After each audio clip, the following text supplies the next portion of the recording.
Welcome back to Estate Agency Mastery Season 3, Episode 2.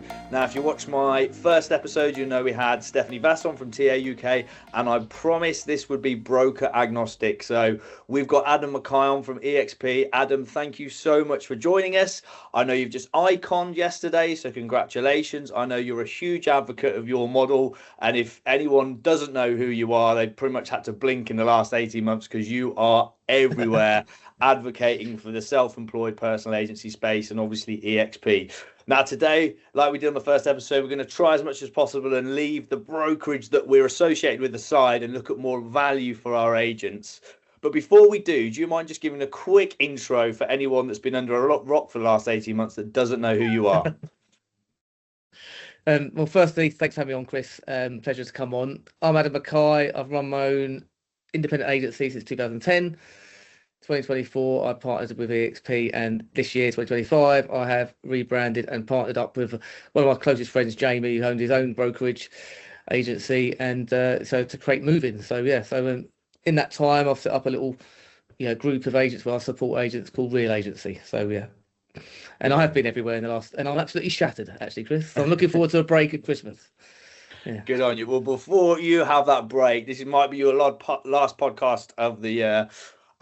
I really want you to give some tips. You give out loads of gold online. And for me, the listener, the viewer of this podcast is probably thinking about making the leap to business ownership in 2026 or whenever they listen to it. But what are, I don't know, you know me, I want 2 or 3 little bits of gold that they should be considering before they actually make that jump, right? So 3 tips is what we asked for. Give me your first. Number one, I would definitely say you've got to be known in your marketplace. So, in this digital age, social media, I think it's very easy not to be the best agent. You might not be the best agent in your area, but you can be the best seen. And I think with social media, doing stuff in your community, difficult if you're employed, if you've got some, if you're in an employed role where they won't let you do that, that's obviously a bit of a challenge, and you'd have to probably address that. But if I was working somewhere, I'd be thinking, right, people need to know me before I go live, and I'd have a plan around that. And that might even be that you're just commenting in Facebook groups, nothing to do with property. Just be everywhere. Just be everywhere at community events. Maybe go and interview people at school fetes. It doesn't have to necessarily be underneath the brand you're with. You could just be doing that personally on a Sunday, go to football games, just get seen. So when those videos do come out of you talking about the market update in your town or village or part of your town, you're going to be, it's an easier win. But I think, I look back at when I set my business up in 2010, went self-employed. Social media wasn't really a big thing, so you had to do leaflets, but the telephone was my best friend. So like, I just literally, anyone I knew, I told I existed. And I actually spoke to an agent a few weeks ago, and he set his own traditional agency up, high street, everything, had a very, very slow start. And I asked him how many people he's got on his telephone, like, old clients, friends, family, and he went on his phone, he had 3,000 contacts. I said, how many of them have you phoned in the last 3 months? And he's like, well, I haven't. I was like, what are you moaning about then? Like, they're not just to come to you. You've got to sit there, phone those people day in, day out, make relationships, give value. They know you exist then, and they know you're there to sell houses or let houses. So I think, getting the most known in your area before you go live could be really, really powerful. I want to touch on the second point because it's almost a point when you've started, right? So we just interviewed a guy from Sydney. He's gone back to Sydney now because of kind of family things, and he trained under Gavin Rubinstein, right? So he was going to come and join our brokerage in London, and he was like, "Oh mate, 150 calls a day," and I was like, "I won't keep doing the accent," but he was like, "That's what you got to do," and I was just like, "There isn't a self-employed agent in the UK that I know that makes 150 calls a day," right? I said you would probably not 30. I know, right? Probably not even 30. That is your sphere, like your uncle, your cousin, your brother, your sister. I always say, don't be a secret agent. When you do launch, or even when you pre-launch, right? You can't be James Bond. You can't be that secret agent. Okay. Everyone needs to know you're Adam from X, Adam the estate agent from X village, X town.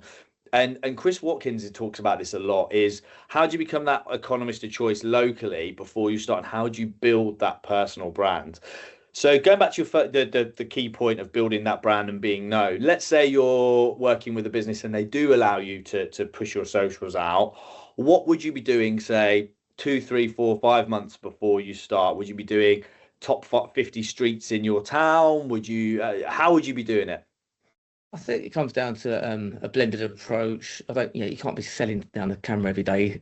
People are going to ignore you if you're just doing that. Oh, we're award winning, or I'm the best agent in the town. Value, I think it's the Chris Watkin, sharing statistics in the area.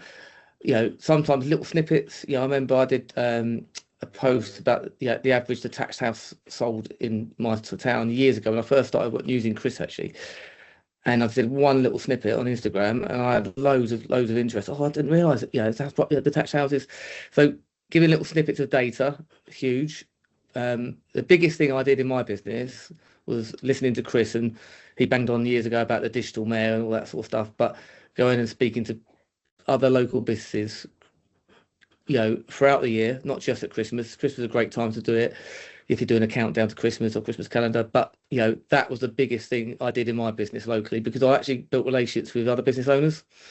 And I turned, there was a scenario where I did a video on the local town, and I had about 40 different businesses featuring it, and with the golf club and loads of stuff. And one hairdresser, who's the oldest standing business in my town, didn't hear that we were doing it. So he attacked us online and trolled me personally. And I said, Chris, what do I do about that? And he said, turn him around and make him your biggest fan. Take him out for lunch. Make sure he's on the next one. So I did. And he's literally raved about us. Anything community, he invites me along. He would end up being the mayor of the town. So, but if I hadn't have done those community things, I wouldn't have had those relationships down the line. And I think people start, you don't have to do loads of them either. If you did one community video a month for a year, over 3 years, you've got a catalogue there, and people think they've seen you weekly. So I think community stuff huge, giving data without in a salesy way, just sharing. The more data, the more you get some agents say, what if my competitors steal the data? And it is what it is. You can't worry about that. You just got to put good stuff out there. The Tony Ruby, I know in Grantham, actually same town as Chris Watkin, he posts blog articles from his own personal page on Facebook into community groups. No call to action, nothing like come and give me a free valuation. But that's the number one thing he's done for his business, and he's banked over 500 grand this year. So it works. He does community stuff and he does that. And I think as agents, we can actually overthink things, and there's lots of prop tech, there's AI and all this stuff, clever bits and bobs you can plug into your business. But I think if you do those two things consistently, you'll get known in your community and people will reach out to you. 100%. It's something that we provide agents, that data and those infographics. It's so important. My question for you is, you obviously spend a bit of time in the States. I know you go a couple of times a year to conferences. Yeah. I used to go at least once a year to the States, and they are massive on community and sphere. We tend not to be. We rely on brand and a bit of door knocking, whatever else. Since you've been with EXP as a brokerage, how much more importance have you placed on being that pillar or bastion of the community than maybe pre-joining a brokerage? Loads more importance. I think the thing I've learned from the Americans is using a database. There's no point chasing new people to come into your database and spending thousands of pounds each month trying to get those new people to come in, speak to the people you already know. And a chap I met in America told me about WhatsApp broadcasts and utilising them with your database as well if they've got your number saved. And that's the top tips because while I was with him, he literally said, go through your phone, every raving fan, save them into this. I'm going to send you the message to send them. And he said, literally say you're sitting with a group of agents and you're having a competition, see who can create the most leads in the next 48 hours. Can you rack your brains and see if you've got any friends, family, anyone online who's selling their house that you can refer to me? I got 13 leads in 48 hours. Yeah. Literally, I was sitting in America. He asked me to send it, and he said, just if you've done a really good job for them and you've got on well with them, and you reach out to them asking for help in a friendly message, and put please twice, please, can you help me? it pulls on their heartstrings. They think, oh, Adam helped me out. He got 50 grand more for my house 2 years ago. Maybe I should have a little look on Facebook if anyone's selling a house. And all of a sudden I have 13 leads. So, and he just bangs, this particular guy just bangs on about literally using the people in your phone, in your hand, and getting them to be your sales force. And I think that's an underutilized. We go door knocking for 6 hours. They sit on the phone and message and call people. Coupled with the fact that doing the community projects and getting seen by your marketplace. But I personally, what's that? I was going to say, it's so good. If you're happy to share that text, we'll put it in the show notes and credit you. Look at me putting you on the spot. Thank you.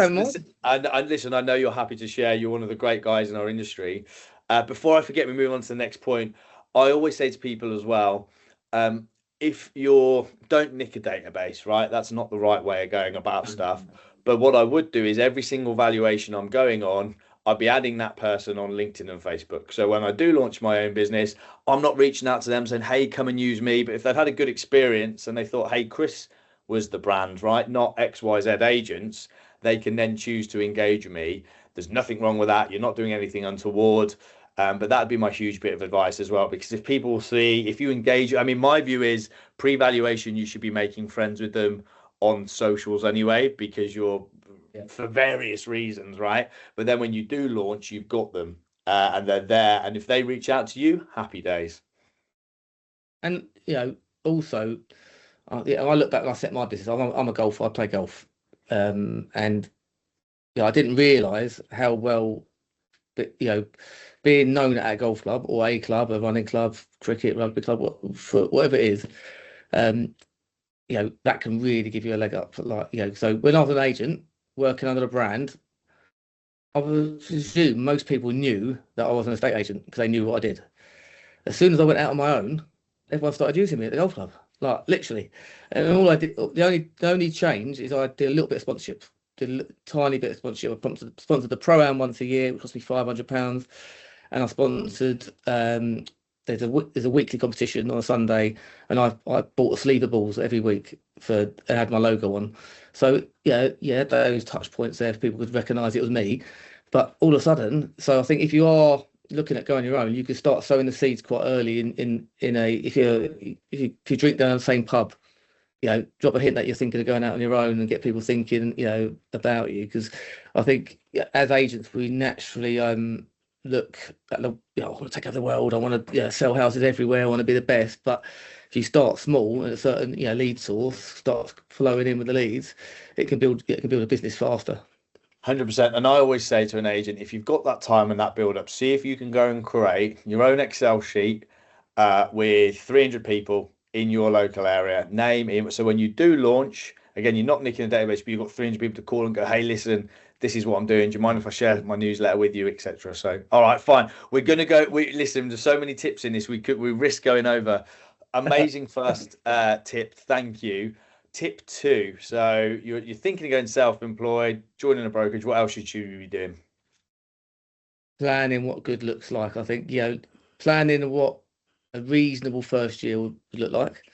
And not and being realistic, knowing the data. So get on land registry.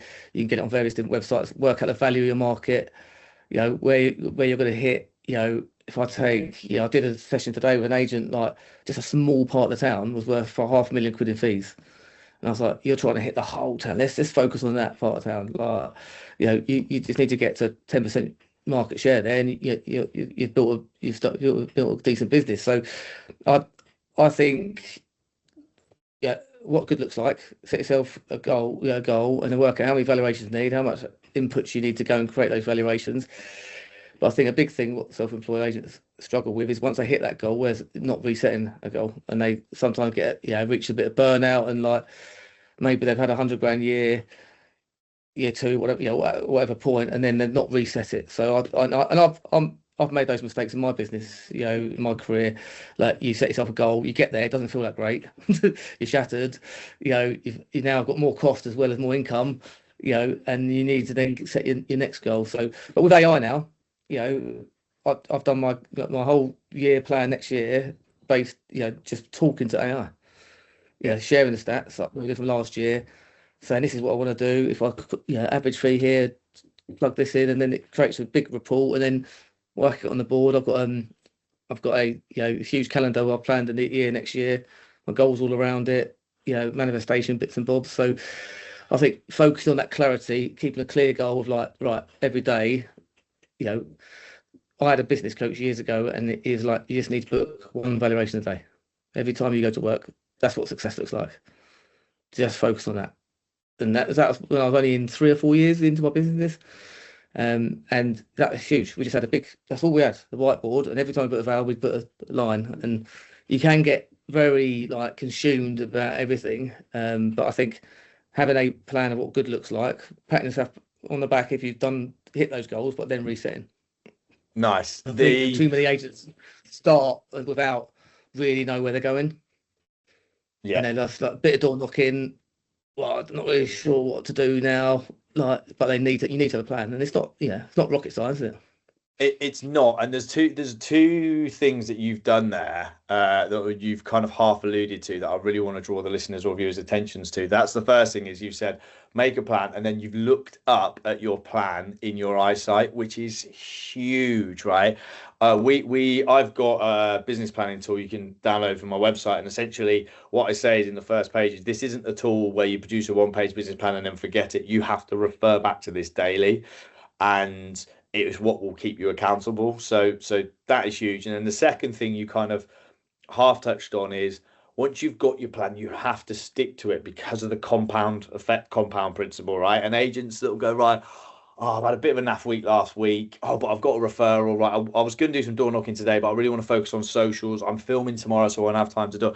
And it's like, no, you have to carve out that time to lead generate. I've said this before on the podcast, and I'll probably say it on every single one of season 3 is your job isn't a world-class estate agent. Your job is a lead generator that happens to be a world-class estate agent, and you have to get the mindset shift of I've got to produce a business plan. I've got to plug into people that know what they're doing, that have seen success, stand on those shoulders of giants.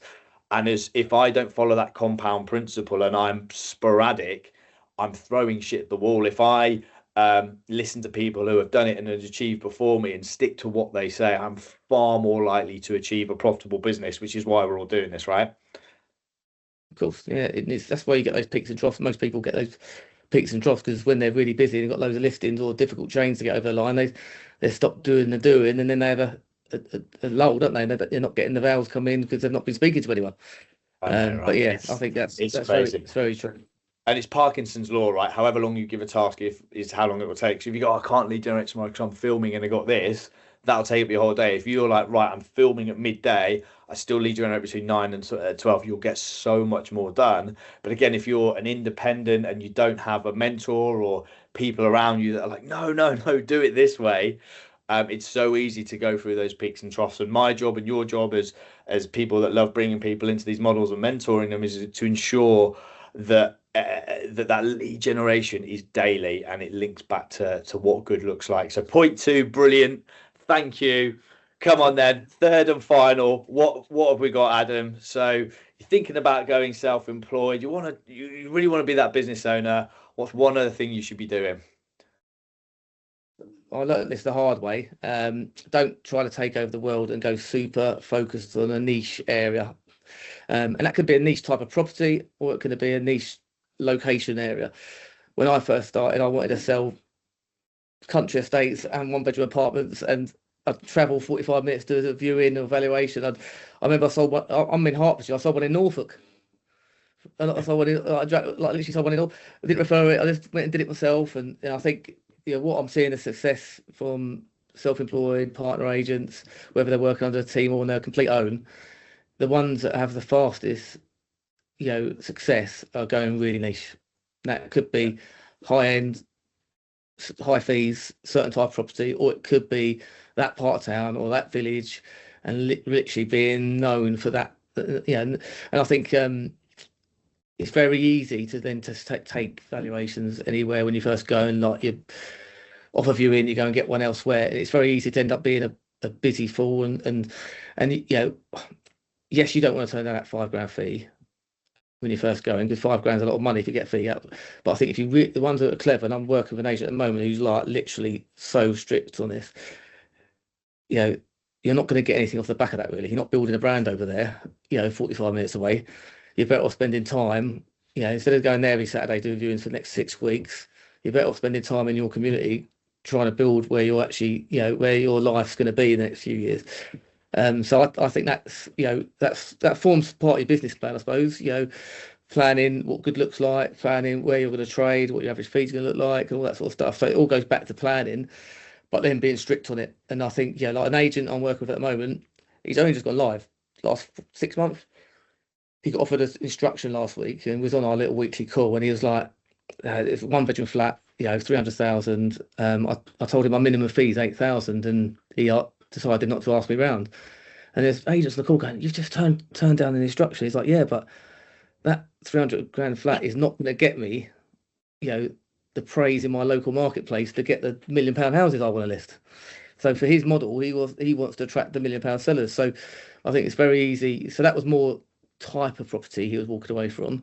But other agents are focused on just a certain area, getting normally close to where they live, because that's where people know you, isn't it? 100%. I think when you start, it is that the money's there, again, it's someone going, oh well, yeah, but that's 45 minutes. I had one in Manchester. I'm based in London, and the clients came and said, listen, will you sell it? I said no. They said, I want you. So I offered a fixed fee, which I didn't realize at the time worked out 6.25%. And they instructed me, and I was like, oh no, it was a go away. I don't want it. Now, luckily with the brokerages we're with, we have partner agents all around the UK, so we've done that. But at the time I was like, that's a go away quote, and then I actually ended up getting it. So, but you've touched on one thing, is you could still win it and then co-list with another agent, which is great. But for me, my dream of this space is that you can have hyper local agents that get up and can walk to every viewing, every vow, can take big market share. And the reason it's important for me is because then you're not time is the one thing that we all have consistent, but it's the one thing that runs out very quickly. And as a business owner, you're going to run a profitable business, the less you have to move, right? And if you can, like you say, get to 10% in that hyper local area, or you're choosing on hyper kind of property niches, you're far more likely to succeed. And it's the biggest failure I see when agents make that plan at the start, that, well, I want to do this and I want to take these 5, certainly in London, I want to do N20, I want to do W5. And I'm going, what are you doing? There's 500,000 properties in those postcodes. What are you doing? It might not be that much, but quite a lot, right? How do we double down? How do we get you to really get known in that Marylebone Village, for example, or Totteridge, and become that go-to person? And that should be more of your focus. But it is hard, certainly on the planning stage. It really, really is. Yeah, I think it is, and but once you get clarity, I think it's I'm very easy, at getting sold to. Like, I was a prop tech dream years ago. I just say yes to everything. And I'm just, that's going to make me. I've only got to do 2 deals a year and I'll pay it for it. But now I've taken things right back, and I'm literally like, this is what we've got to do. Print. This is what we do. There's lots of talk when you hear from Gary V and Alex Mosey at the moment talk about, the reason why they win is they produce more content than anyone else, but the right sort of content. And I think the agency space is a huge opportunity there for agents coming through to produce high level blended social media with valuable stuff, not really selling, but get known and show their personality on camera, show that they care about the customer, share stories. So I think you can literally leapfrog these traditional models just by creating a volume of good quality content. And I'm sure you listen to Alex Hormozy and Gary V, and like I do, and it's no rocket science that they're where they are because they're creating the volume they are. Do you know what I mean? So why can't we do that on a smaller scale in a hyper local environment? And go and speak to the butcher, go and speak to the hairdresser, and by raising something I reintroduced this year was doing competitions with community, like local companies. Good, yeah. And I was like, why did I stop? Because I got busy after lockdown, took them after. Now we're doing like a monthly competition with a local business. It doesn't cost us anything. The business put the prize up, and it's, and we're trying to get all our agents to do that in the team. And I think that's an easy win to get, and you're helping the community. Someone wins, they come in the office, collect the prize, whatever it is. And you're just getting to know people, building relationships. And that's what it's about, isn't it? We're in a people business. Exactly that. Right. Before we wrap up, and we've done this in time, so thank you. Let's say you've started now, right? Yep. Not necessarily marketing, not personal brand. What is one prospecting tip you would give an agent in their first week of going self-employed or joining a brokerage? Use your phone. Yeah. Speak to everyone in your phone. Whether if you can't remember who they are, send them a WhatsApp, send them a video message. I've launched in this area. I'm paying a referral for my first 25 instructions in this area. If you've got anyone who lives in this area, thinks they might, just ask the business. Just friendly. And how many? So I love that, but I'm really impressed. If I've got, say, 3,000 people on my phone, 1,000 of those are in my hyperlocal area. I've only got a week. How many would you speak to within that week or message? Like we said, touched on earlier. I think speaking to, now I don't answer my phone. I'm terrible at answering my phone. I would utilize WhatsApp. I'd make sure I speak to everyone in the phone in WhatsApp that week, and then phone the people I think are going to be the quickest wins. That's what I would do. But I'd make sure I touch base with every single person so they all know I exist. I'm launching my new business. It is exciting. Maybe I'm going to a bar and I'm going to buy everyone a coffee or glass of wine, whatever. My open event, come see me, happy hour at the local bar, whatever, this Friday. Do something like that, and just get a bit of buzz. You could do a competition, a launch competition, and all of a sudden you're building a database. But I think, I think WhatsApp is a very underutilized tool, and WhatsApp broadcast, as long as they've got your number saved, you can send the same message to 250 odd people in one hit. So that road or that town or old sellers or landlords, investors, you can have these little lists going off. Do one video, hit 250 people in one hit, and so that's what I would do. Nice. I love that. And make sure you grab their emails if you can, right? So when you're doing your outbound, makes complete sense. Adam, I've really enjoyed our conversation today. You've been wonderful. From everyone here at Estate Agency Marcy that's listened or watched this, episode 2, over and out. Cheers.